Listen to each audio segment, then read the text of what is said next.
This is Cody Lee of BlackCatBooks.org, author of I, the Dragon, Cruel and Beautiful Rabbit Hole, Lauren Frey, and the upcoming Jaw of the Dragon. The only thing that the Silent Hill stream did for me is that it inspired me to finally go back and put a little bit of time into Silent Hill 2. I've never finished any Silent Hill game other than Homecoming, Shattered Memories, which was not very good.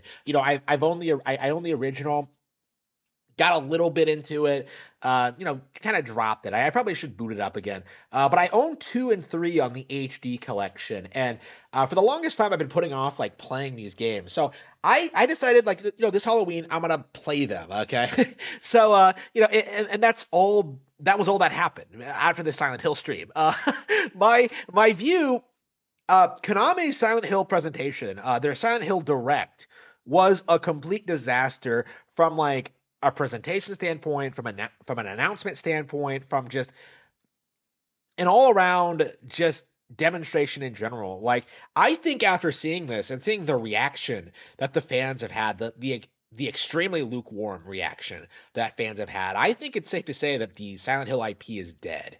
There is no recovery from this. They're never going to to rebuild. They're never going to be able to get Team Silent back together again. Kojima isn't going to come back. Like, it's over. Like, it's essentially finished. Like, the IP has been like beaten to the ground so much that there just is no recovery from this point.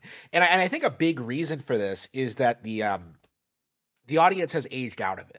Right? Like, the average Silent Hill fan was probably older anyway when the first couple of games came out. Like, there were people my age who were fans, but I would say generally you were in your 20s, right? If you were really, really into Silent Hill, like, there were like some teenagers who were into it, but for the most part, it like kind of leaned towards older people, right? Like, it's about a guy trying to find his daughter, right? Like, it deals with adult issues that kids can't really relate to all that much. I feel like, and I think that audience, that demographic, has grown so old, and is so out of touch with gaming that, like, they're not really going to care that Silent Hill 2 is being remade. In fact, the fact that Silent Hill 2 is being remade is kind of like an iffy subject for a lot of people, myself included. Like, my view on this is that, like, just re-release the iconic original, right? Like, that's kind of my thing, is that, like, if you're interested in the Silent Hill brand, what they should have done is like make a complete collection of like 1 through 4, and then be like, okay, we're going to produce a new Silent Hill game in the vein of these 4 games. It's going to be like a little bit different. It's going to be more modernized. We're going to do something new with the concept. Please stay tuned for that. But until then, here's a collection of the first 4 games. Right? That's really all they needed to do. Really, that's all I really wanted. I specifically did want like a proper port of Silent Hill 2, because of course the HD collection is that I'm playing is extremely unpopular among fans for a variety of reasons. Not that I really understand why. I'm enjoying my time with it, for the record. My thing is, though, like, Silent Hill 2 is one of those games that has become like so codified as like the definitive like survive horror game in like the entire horror genre. It's generally considered, I think, the best of all time. It's either this or like, maybe the Resident Evil remake, or I can't really think of anything else that even comes close. Of course, I'm not like a fan of the horror genre. I haven't played like all the games and like all these series or anything like that, but like Silent Hill 2 is generally seen as like, pure Kino, right? Like the absolute apex of like this specific kind of thing. A true innovator when it comes to like visual storytelling, having very subtle like character drama moments, having great like having great like music, honestly. That's the thing that really surprised me about Silent Hill 2, when I played it, when I saw Angela for the first time. I was just like, holy crap, this song is like top tier. Like, it really is just fantastic. And nobody really, I mean, I've never heard anyone bring up the music, but like it's really, really good. And like, when I streamed it, I had like a great time like discussing the game with people and giving my impressions. I generally had a really good time with it. I would like to stream the game again if I had time. But that's the thing. I like classic games. I like old school stuff. Like I appreciate the original stuff.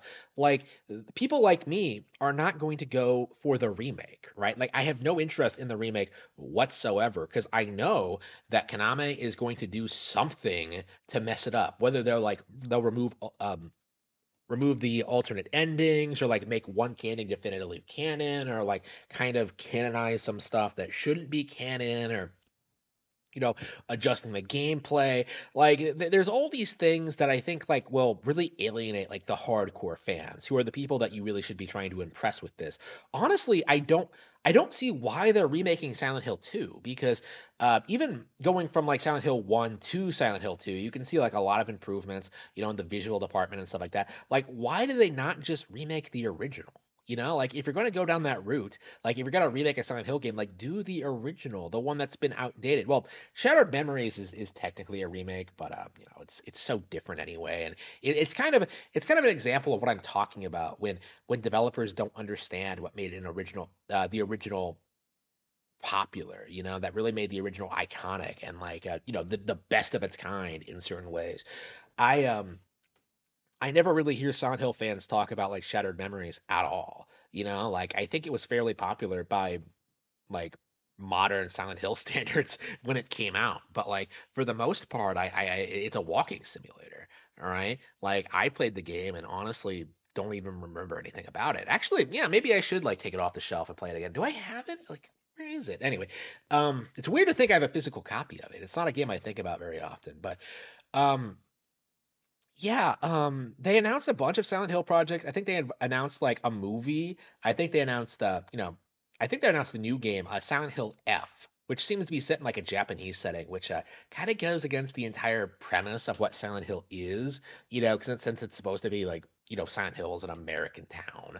Like it's not it's a Silent Hill game that isn't taking place in Silent Hill. Okay. So like it feels like a completely new original thing and now they're just using the Silent Hill name for brand recognition, essentially. That's kind of my view on it. Is that like Konami has access to this beloved IP, because they own it, and they've they've just like decided that like, okay, we're gonna whip this thing out and we're gonna use it for once, and the results are like clearly very underwhelming. The results like speak for themselves. Like they had this stream that people were excited for, that people were looking forward to, that people were looking like people were hoping for the best for, right? And now that it happened, like a couple of weeks later, nobody's talking about it at all. It is completely forgotten. Unless you're the sort of person who like is spurging about like, oh man, they're throwing Mary on the cover. Like there's nothing really to talk about. Like everyone expects it to be bad. Like everyone knows it's going to be bad. It's going to like be another stain on this franchise. And I think like the fans have kind of had enough. Like I don't think I really don't think the franchise can recover from what it did to Kojima. Because I think if Project PT, the playable teaser, Silent Hills. I think if that had been made and released, that probably would have brought Silent Hill to a brand new audience. It would have exposed it to like that would have had like it would have been reasonably popular. It had a lot of hype behind it. Like really, and I think that this is a really good example of just how brain dead Konami actually is. They're seriously going to bring back an IP that they've screwed over several times. They've done this. They did this like, they did this to Team Silent. They've done this to like a variety of like the Western developers, and they did it to Kojima, and now we're doing it again with like the same like fans have had enough and like I'm not a fan of the series. I don't think I ever will be. I don't think it really appeals to me that much, but I think the fans have had enough, and I do like encourage the fans to not really support any further Silent Hill projects because this is unacceptable. Like this is the same thing like Call of Duty fans have to go through, that like God of War fans have to go through, that fans of Ratchet and Clank, and all these like big major PlayStation IPs.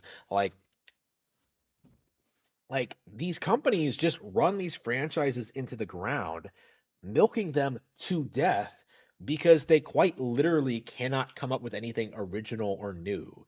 Like that's the current state of like the non-Nintendo gaming market right now. It's the reason why we're getting so many rehashes, so many remakes, so many like unnecessary sequels. I think I think the Silent Hill IP is dead.